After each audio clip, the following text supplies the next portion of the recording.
He's got to go every 30 minutes. Just in case. My generation, baby. Hi, everybody, and welcome to Generation Gab. My name is John Lear, and I'm a Gen X fun dad. And my name's Chase O'Donnell, and I'm a semi-recent millennial grad. Thanks for tuning in. Oh, Chase, it's so great to hear you say that. We have been separated my God, by just schedules and life. And life. And God, I missed you. And you were just in Oregon? San Fran. I've been traveling all over. I've had a big ass gig in San Francisco that I can't talk about, Chase. I had to sign an NDA. That's that means it's a big deal. Discreet acronym. That's not NDA. That's not what it is. No discussing, asshole. That's what it is. Anyway, I've been working on a gig up there and producing, and it's a commercial kind of thing, but it just gets bigger and bigger and bigger. So it's been great, but man, it's been overwhelming.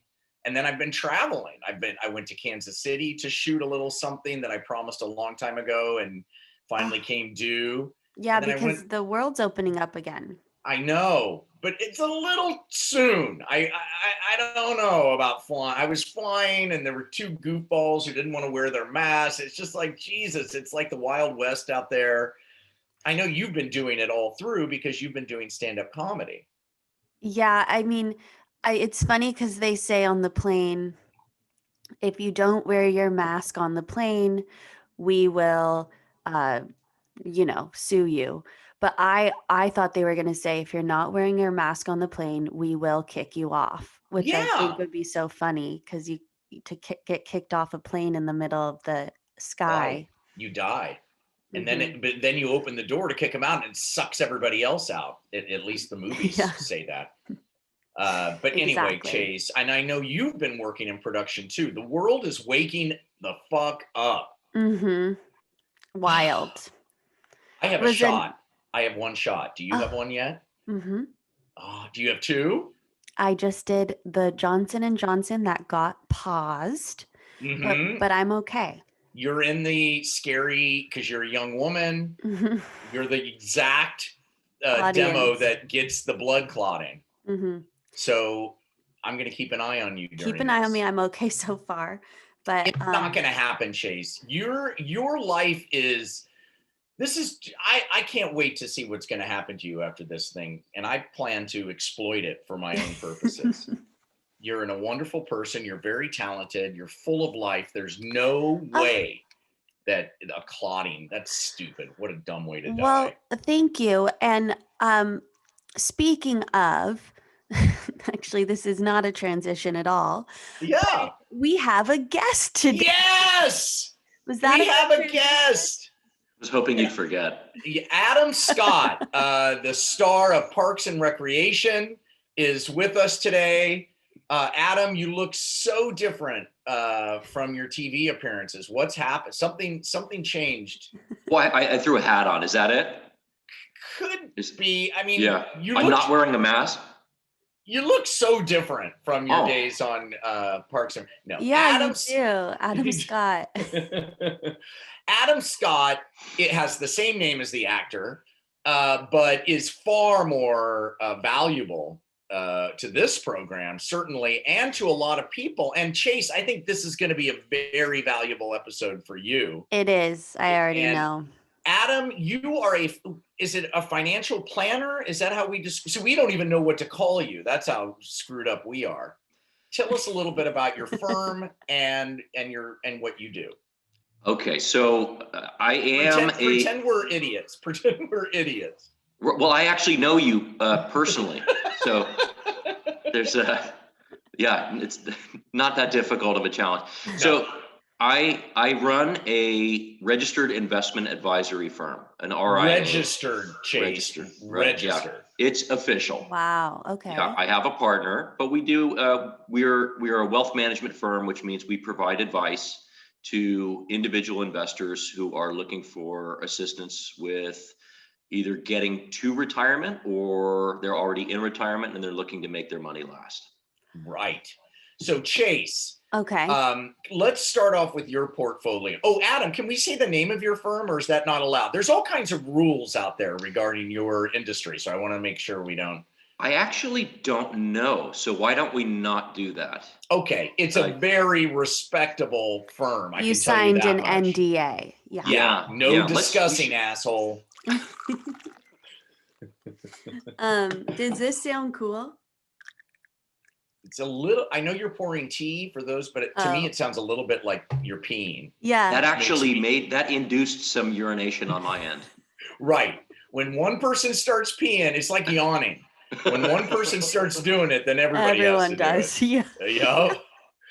All right. So Chase and I have been busting our butts over the last month. Both of us working our tails off. Now, Chase is a millennial and John is a Gen Xer, as And we know. John is a Gen X. Gen X. So, Adam, what do you, what are you a millennial? How do you classify yourself in terms of what generation? Is that insult? Are you insulting me? I don't know. I don't Or know. Gen Z. Are you Gen Z? I don't actually know the answer. I'll tell you when I was born, and you guys tell me. We'll know. I was Yeah, born we'll in know. We're experts. 1979 is when I was born. So I think millennial, brother. No, definitely No, not. You're on the cusp, but I think you're Gen X. What? Yeah, how can Seriously? I be the same as John?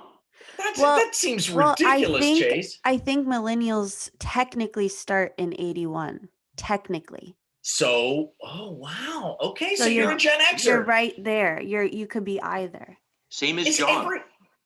I feel like everybody's on the cusp. Everybody we talk to is on the cusp. I'm on the cusp of baby boomers and Gen X. You're on the cusp of millennials and Gen X. And Gen Z. Chase is on the cusp of millennial and Gen Z. It's like ridiculous. It goes so fast.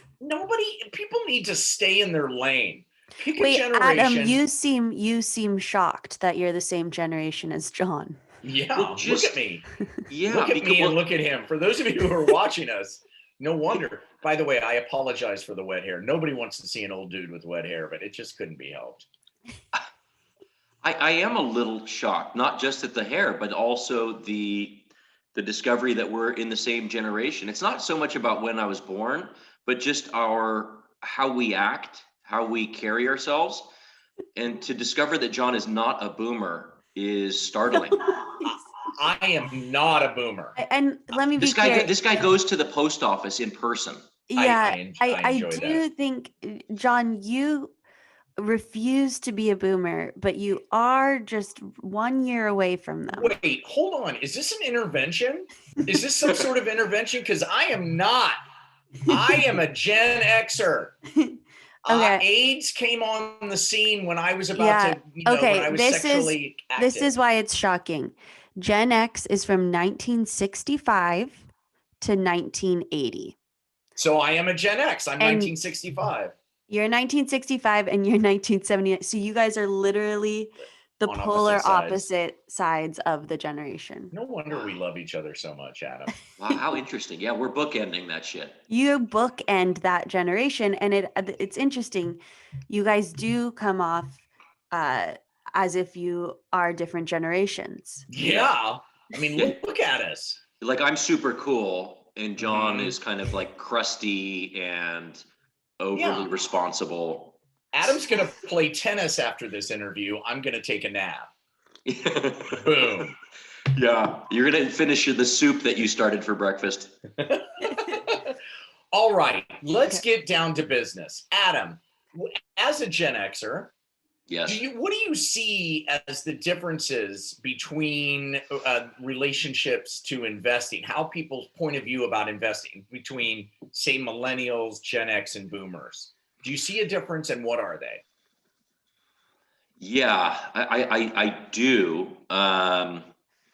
There's the difference between people on the East Coast and West Coast also, which has nothing to really do with your question, but that is something that I have found really interesting in the 15 years that I've been helping people with their money. People on the East Coast tend to be much more conservative. People on the West Coast tend to be less so, and also the way that they the way that they talk about where they are in their investment and retirement planning. People on the East Coast always underestimate how well they're doing, and people on the West Coast always overestimate how well they're doing. Really? Are you on the West Coast? I am from the East Coast, but I've been in Los Angeles for about 20 years. Okay. Yeah. But he has a lot of clients on the East Coast. I do. Yeah. And So they're Chase- always worried. Wow. So our client today, Chase, is a West Coaster, so you should know that. Right. Yeah, Adam. I Right. think I already know that I fit into the overestimating. Right. Just not worried. Not worried about it. I'm not worried Yeah. because I can't be, or I would have panic attacks every day. Right. Well, I that's Right. John. And John she's got a asked me- lot that she worries about already in her Right. head. Yeah, because so I know if I that because add the retirement on top of it, I have to be chill about something. Yeah. But maybe that- this isn't what I should be chill about. I'm just now noticing that you have like yarn on your headphones. Is that your sister's design? She Adam, crochets her headphones sister is a sometimes. very successful Instagram artist, or she's not an Instagram, but she's very big on Instagram, and she's an artist, and she works with yarn and knitting and crochet and macrame and makes beautiful, cool things. Wow. That's cool. Well, as a guest on today's pod, I expect to get some sort of swag. Okay. Don't hold your breath. London has given me nothing. Zip. I Uh, always ask her to make things, and I'm always the lowest priority on her list because I don't pay her. Oh. I just Right. ask her It's for the same thing when favors. people are like, John, say something funny. I'm like, give me some money. That, that's the only skill I have. Speaking of money. Okay. So Adam, Okay. I'm a Gen Xer Yeah. and Chase is a millennial. Wait, and Based I'm the on just- client today. And Chase is the client. Based on our age differences, what do you think I know you did the East Coast, West Coast. Now compare millennials to Gen X, if you can. Just the attitude towards money. I think that there is a significantly lower degree of trust amongst millennials in regards to the market and certainly Wall Street. I think people who are millennials, they grew up and they were at a really impressionable stage when we saw the 08-09 crisis. Yeah. And in some cases, they saw what that did to their parents and maybe grandparents. And then we've also just seen within the last roughly 12 months, we've seen a major crash in markets. And then we've seen what feels to many to be a completely artificial recovery in markets. And I'm hearing from people in that generation that I'm hearing the word fake a lot. It's fake, and it's just going to crash again. It's manipulated. Don't trust it. And people are. Whoa. Did you guys hear that? Was there Yeah. a weird thing that just happened? God, I'm sorry. Was that a spirit? I don't know. A Freaked ghost? me out. Okay. Adam, be honest. Was it gas? I reserve the right to pass gas. I'm See, sorry to I- interrupt you. Oh, yeah. I was just going to say that is my experience with my theory is millennials have been screwed badly with this economy, and that there's a separate. I grew up thinking that the stock market was an indicator of the economy, but it seems like many people now are like, no, there's the stock market and there's the economy and there's some interactions, but to use the stock market as a barometer for the economy is silly. Well, I agree with you. As what you said is my opinion on the stock market and all that. I Yeah. 100 because especially what just happened with GameStop and all of that. I mean, and then I watched the movie The Big Short. Is that what it's Yeah. called? Yeah. And I just see, yeah, I'm skeptical. It seems like people smarter than us are gaming us, and there's no way it's a level playing field Mhm. unless you're a computer making, trades at nanoseconds. Mhm. Yeah, and it's interesting to hear that because I think to a degree that's true. There are definitely people that have access to better information, information more quickly.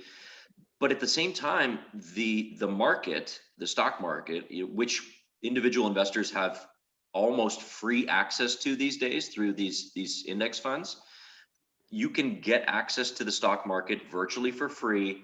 You don't have to do anything, and it has returned high single digits on average for a very long time. So, and that's sort of new in the last 15 to 20 years for the individual investor to get free access to that. So it's interesting to hear people, quote unquote, complain that things are rigged when you could still make money if you just buy the index, index. Get in on it. If you think it's rigged and that the market is going to go up and it's fake, why aren't you buying some? Right. So Chase, let's get into it. What is in your current portfolio so Adam can get a sense of what you're investing in now? I actually don't. I actually was going to be purchasing stock, and I haven't known where to begin. I heard Tesla was good. Bitcoin is now way too expensive. So I actually am a clean slate. What's your advice? Here we go. Here we go. This is it, everybody. Yeah, this is a terrifying question right now, because somebody who is not invested coming in at after an enormous run up in the price of assets, it's hard to suggest that you be excited about buying stocks right now. I think a year ago, the advice would have been it would have been easier for me, easier and more difficult at the same time, because everybody damn it. What was that? There it was again. I don't know. It's got to be me. But I don't hear anything. Okay. Chase and I are hearing a little weird noise, but that's my pattern. Like with the iPhone, I'll buy the iPhone 10 and right after I buy it, the 11 comes out. And that's basically where Chase is with her investing. She's getting ready she wants to buy an iPhone, and you're basically saying, no, there's rumors that the 12 is going to be coming out. Don't buy the 10 or whatever it is. Yeah. Sort of. Yeah, I think, but there's definitely a way to do something that gets you involved and gets you to start learning about it. For instance, let's say you have some cash, $10,000, for instance, and your mind is set. I want to start planning for my retirement. While I said it's maybe not a good time to be excited about short-term possibilities in the stock market, you could always put a quarter of your money in right now and not feel too bad about that. Buy the S&P 500. You can buy an index fund that's, like I said, virtually free, and then keep the rest in cash for now, with the intent that you're going to add to your original position when and if the market becomes a little bit cheaper. And I think at some point in the next 3 to 6 months, you'll have an opportunity to do a little bit more buying. But you can't go wrong by sort of legging in. And that's with the index. Into an index, yeah. What's doing that? I don't understand, Chase. I'm so sorry. I think John, it's a ghost. why don't we just come over to your house? Yeah, and believe me, you don't want to be over here. The wheels have come off the wagon at the Lear house. You guys can come over to my house. It looks lovely there. Yeah, it looks peaceful. Yeah, it is. So Adam, explain what you mean by buying the S&P 500. Like literally, pretend we're idiots. How would we buy into the index? What is that? What are the steps we should take? Do we get on Robinhood? I'm actually, I know what Robinhood is. I'm not at all familiar with their platform. So I can't, I assume you could use Robinhood. You'd have to add money to your account, and there's probably a screen that allows you to initiate a trade or a transaction. And you would say, I want to buy, and I keep referring to the S&P 500, but there's a number of index funds that track the S&P 500. One of them is, the ticker is VOO. that's the Vanguard index for the S&P 500. Oh, I think I have some. I have that. That sounds familiar to me. Good. Maybe I suggested you do that a couple years ago. Probably. Adam's really good, Chase. I can tell. So, okay, so she goes on Robinhood or E-Trade or one of these things. She signs up. She gets an account. She puts some money in that account. Yes. I've got 300 to put in. Okay, she's got $300. I would advise just going to Vegas and putting it on black, and then you're going to have $600. But always put $5 on the 00 Chase. Always. Anyway, that's my financial advice. But you're saying she goes on, she puts 300 into E-Trade, right? Then she buys into the index, which is you're basically buying a piece of like 500 different companies at once. You're buying a piece of the U.S. economy. Yes. So if one company time there's another company, and over time you usually make in the high single digits, like 9%, 8%, which is better than most. I mean, certainly better than saving it. So she buys it, but the way to buy into the S&P 500 is to buy an index. I mean, a one stock or one, what did you call it? The three-letter thing? It's a ticker. It's a ticker. ETF, yeah. And you're saying one of the tickers that Chase could buy is the Vanguard VOO, which is the Vanguard Operating Oscillation.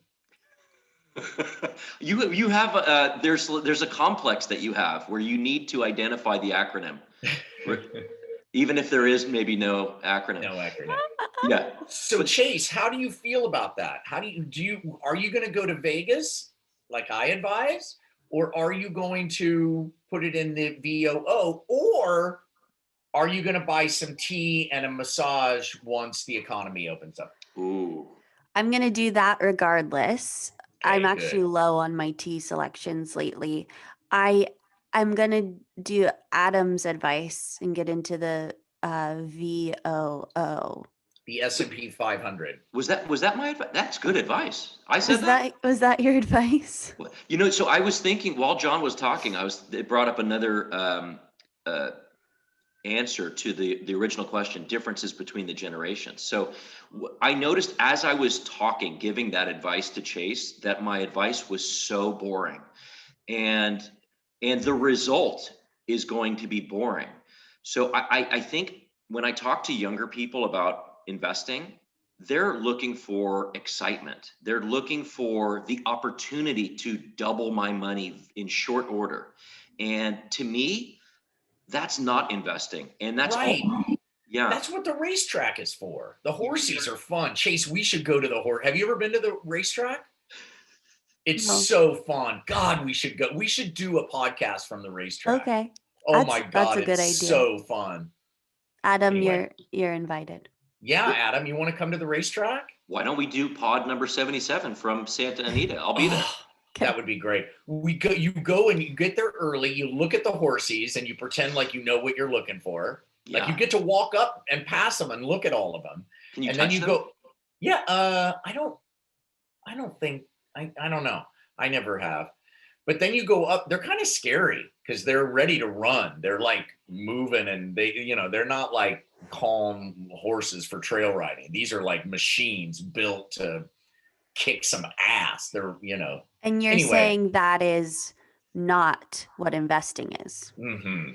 No, it shouldn't be. I think if the most valuable thing that I could encourage for millennials is to manage expectations. And investing it's a long game.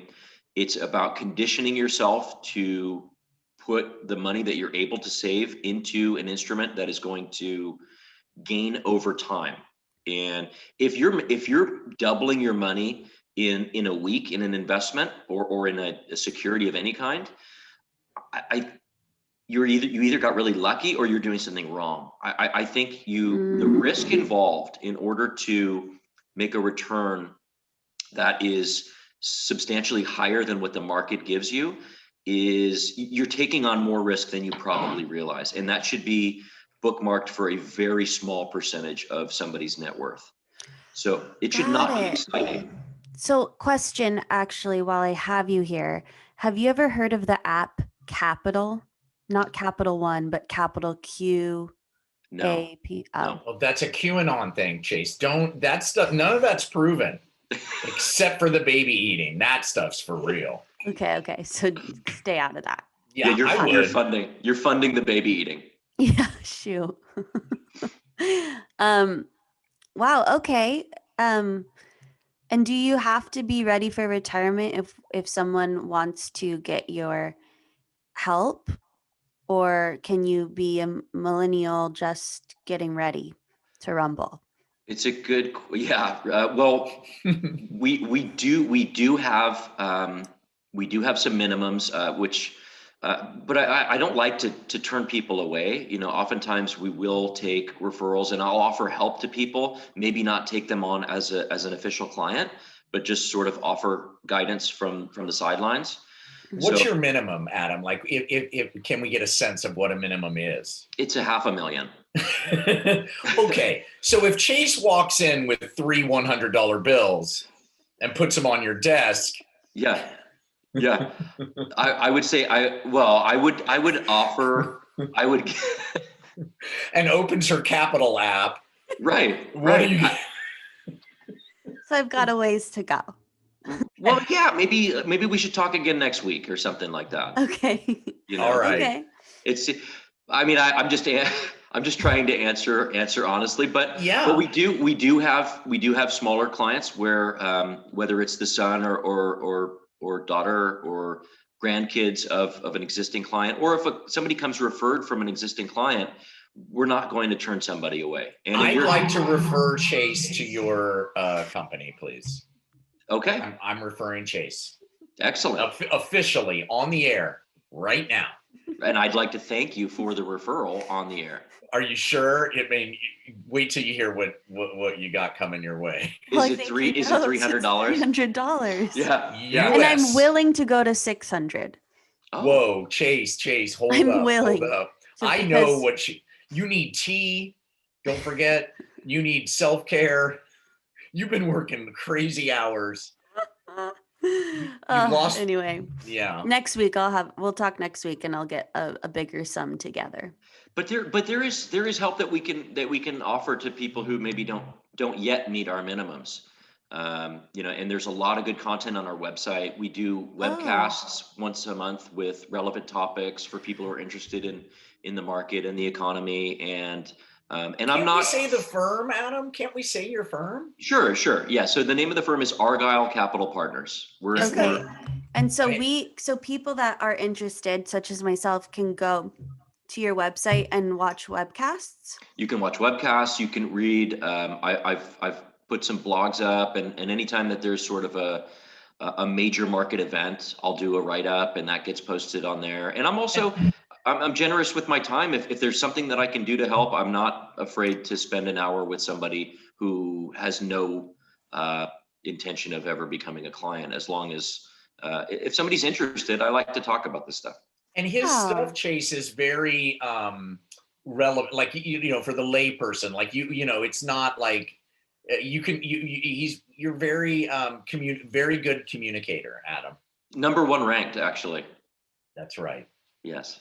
Well, thank you for that talk. Adam, fantastic. Wait, but And I have before we go, I did want to play a little game, a quick game. so meme? helpful, Adam. The Yeah, meme? we want to keep you on a game.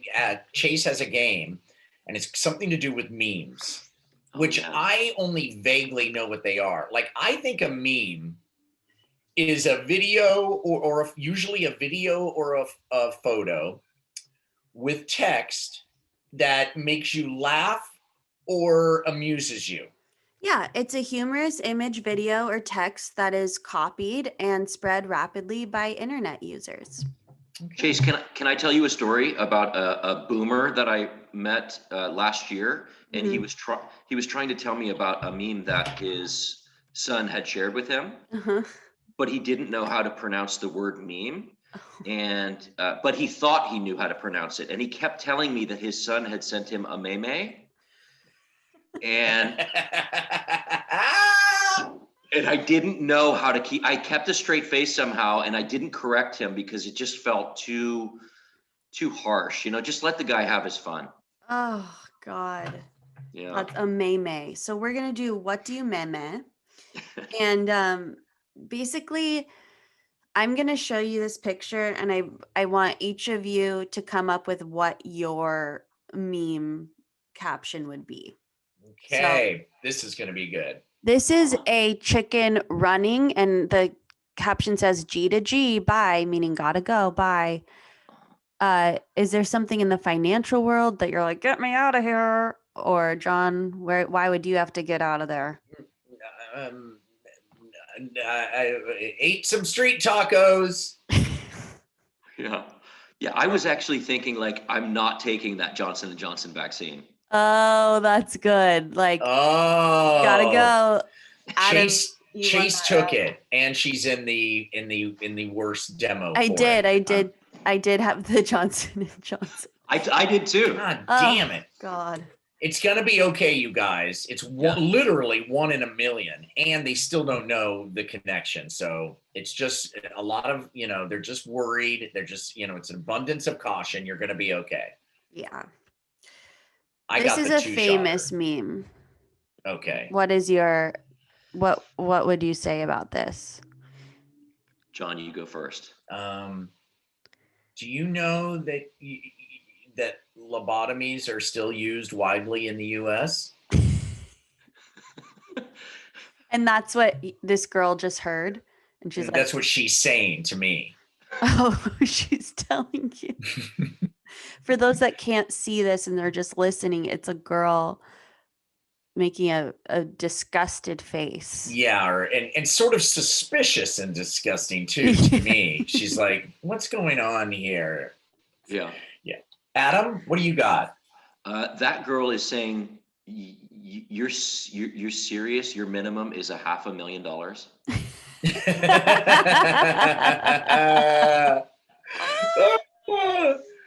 Argyle Investment Company, everybody. Argyle, what is it? Argyle Investment. The real name is Argyle Capital Partners, but for the first 10 years, you referred to it as Argyle Incorporated. You did? John? John did, yeah. Yeah. Argyle Capital Incorporated. What? Partners. You called it the wrong name for 10 years, John. And Yeah, you John still would answer, don't know it. he would answer the phone when I called him and he'd say Argyle Incorporated.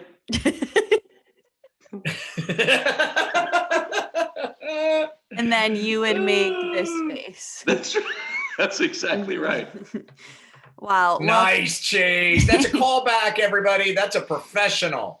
That is a professional. Well, I think, I'm sorry to say that we're running out of time, Chase. I know. Do you want to do one more? What do you dealer's choice? I was gonna say those.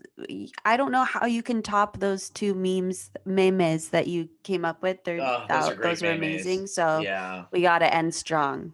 Adam, thank you so much. We've learned so much today about what Chase is going to do, and we haven't gotten into me.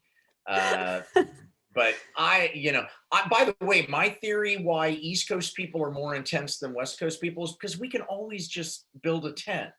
You know what I mean? It doesn't rain or snow here. So worst case scenario, we just trot off into the desert and put a tent up. Yeah. Even worst case is pretty good. Yeah. Adam, thank you so much. You're a dear friend. You're also, your stuff. Where can people follow you and check you out? Your Twitter, I love your Twitter. Yeah, my Twitter is off the chain. That's what people are saying. Many are saying this. It's good. Yeah. What is your handle? What's your handle? Adam B. Scott 1979. That's a boomer handle right there. It is. That's perfect for our show. Yeah.